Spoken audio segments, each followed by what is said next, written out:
Hi guys, welcome to the Tattooed Sewer. So today I am going to be talking about consultations. What do you say when you meeting a client for the first time? They want you to make a garment and they maybe not have had this done before, so they don't know the process. You may have never met them before, you may have only talked to them online or whatever. So you really need to think about what you're going to discuss before they arrive. So today I'm going to run through a few things that I would discuss with my customer on the first meeting. So the day's arrived when your customer is going to come and see you and you need to talk about this garment that they want made. And that could be a customer, or it could even be your best mate or someone who lives 2 doors down that's heard that you make dresses or whatever and now they want one made. Either way, you need to treat the consultation in exactly the same way. Don't be fooled into thinking that because you're making it for a friend that they won't have expectations, because they will. Even if they tell you they don't, they will. So that's one of the first things we've got to talk about with the customer. What are their expectations? What is it they are after? You don't want them coming in and saying to you, I don't mind really, I just want a dress. Because they do mind, and they will have something in mind for an event, for a wedding maybe. Maybe they want something to wear on holiday, maybe they want something for the garden or for going out or whatever. It could be a million reasons why they want this garment. Maybe they just want something that fits properly because of their shape isn't necessarily a standard shape. They want something that fits nicely. So first of all, you need to look at the expectations of your customer. Now there are ways you can do this. You can ask them to bring in magazine cuttings or whatever, or something they've seen that they like. Don't be intimidated by this. I know it can be quite scary, but you are the professional, so you are the one that needs to talk to them about the expectations and the reality of what you can actually produce. So they come in with their cuttings and you will then discuss what kind of cut they want, what kind of design they want, what kind of sleeves, neckline, length. All that will be covered in this first consultation. Now then, one way that I work with my customers is I will sit with them when they've told me their ideas, and I will start to draw up some designs. So here are some of the designs I've drawn up.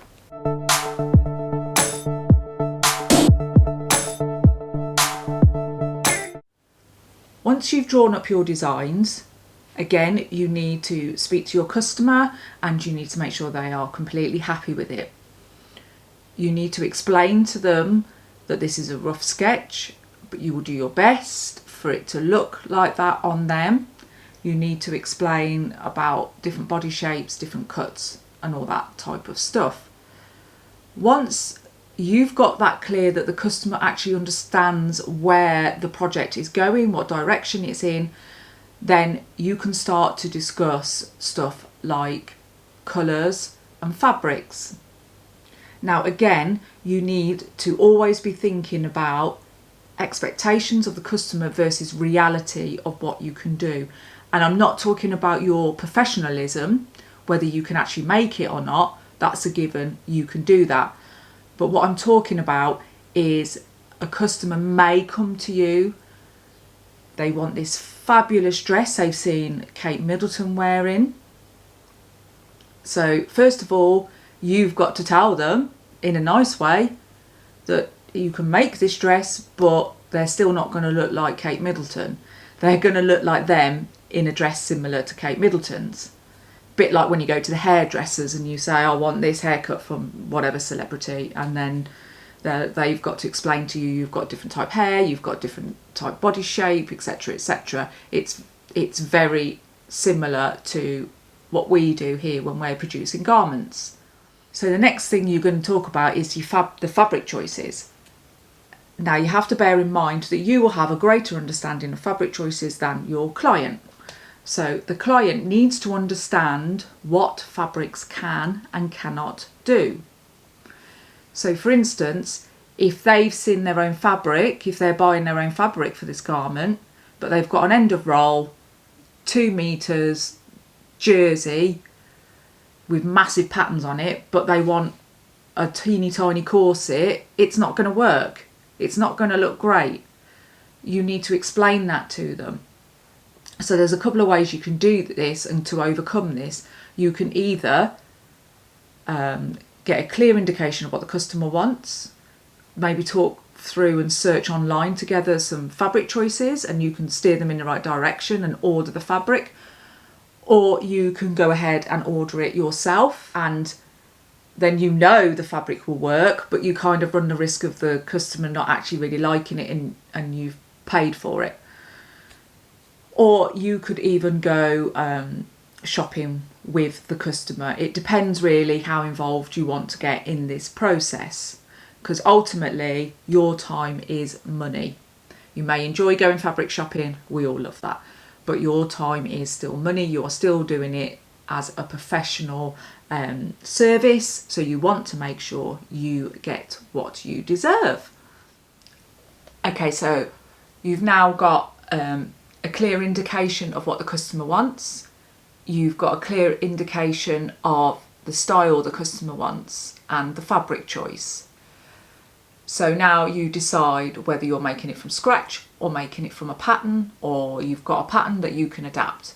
Again, you discuss all this with your client and you keep them as involved as possible so they understand what's going on, and it gives them less chance to be unhappy with the end product.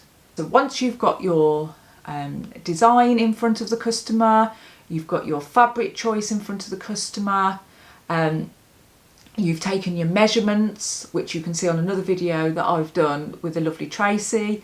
I'll put a link to that up there somewhere.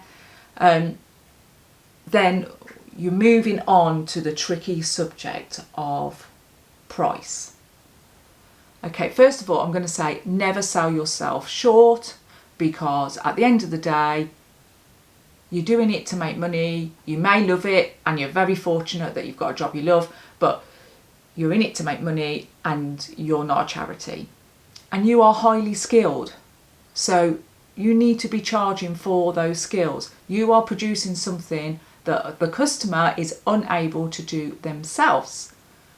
In my experience, most people are more than willing and more than happy to pay, because they know they're going to get a good quality garment at the end that will last them a long time, and it will fit perfectly for them and make them feel wonderful, which is what we all want. So when it comes to pricing, there are a few different ways of doing it. You can do a quote for your what you perceive how many hours it's going to take.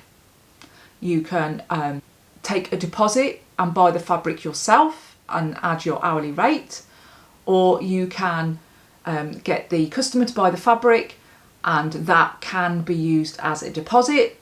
So if they don't turn up, you get to keep the fabric, or you can do both. You can get the customer to buy the fabric and you can take a deposit.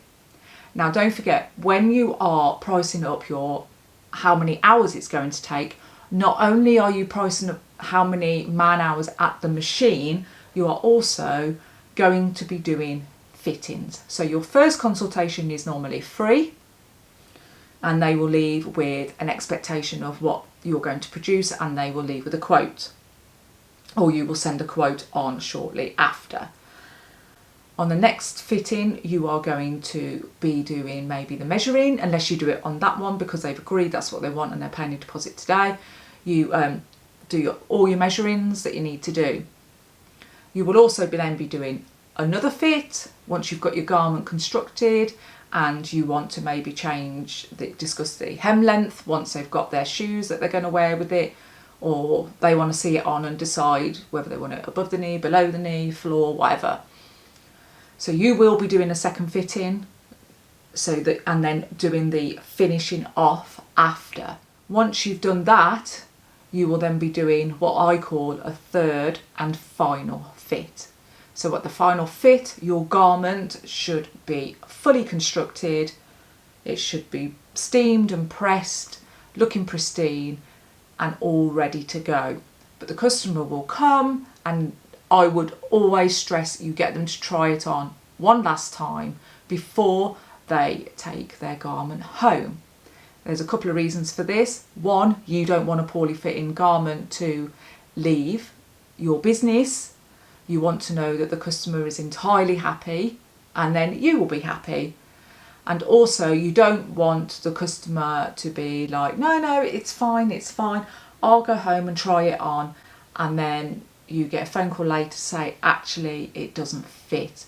You want the process with your customer to finish at that final fit, unless they are coming to you for another garment. So please make sure you accumulate an overall cost for fabric, for labour and fittings. I would always offer the first consultation for free. Give them a cup of coffee, sit them down, have a nice informal chat, get to know your customer, get to know what bits of their body they like, which bits of the body they don't like, and what they want the final garment to look like and feel like. When talking to your customer, one of the things they're going to ask you is when can it be ready? So timescales, you need to talk timescales, and you need, again, to be honest. If it's, I don't know, bridal season, you're absolutely snowed under because you do bridal, and you're already working all the hours that you can work without dropping dead, you need to tell them that. You need to be realistic. So give them a timescale that is completely achievable. Say you're going to do your fitting, I can do your next fitting next week, if that's what you can do. Or say, but I can't do your first fit until 2 weeks, or 3 weeks, or 4 weeks. If you're that busy, you need to tell them that, because otherwise they are going to be bugging you, and that's just going to stress you out when you're already stressed.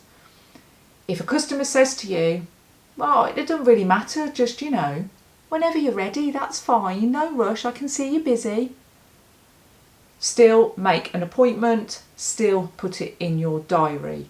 The worst thing anyone can ever say to someone who's busy is, oh, it doesn't matter, just whenever you can fit it in. Because what will happen is you will forget about it because everything else will be prioritised.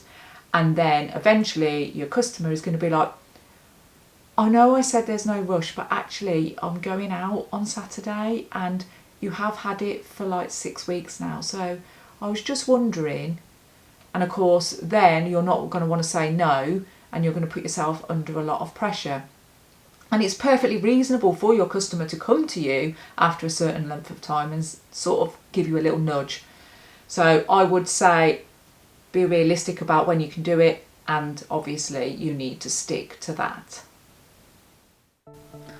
So I hope you found that helpful. If there's any questions you want to ask me, pop them down below. I'll do my best to get back to you. Don't forget, you can like and subscribe, and keep sewing and keep feeling confident with what you do. Don't sell yourself short. Have a great day. Love to you all. See you soon. Bye.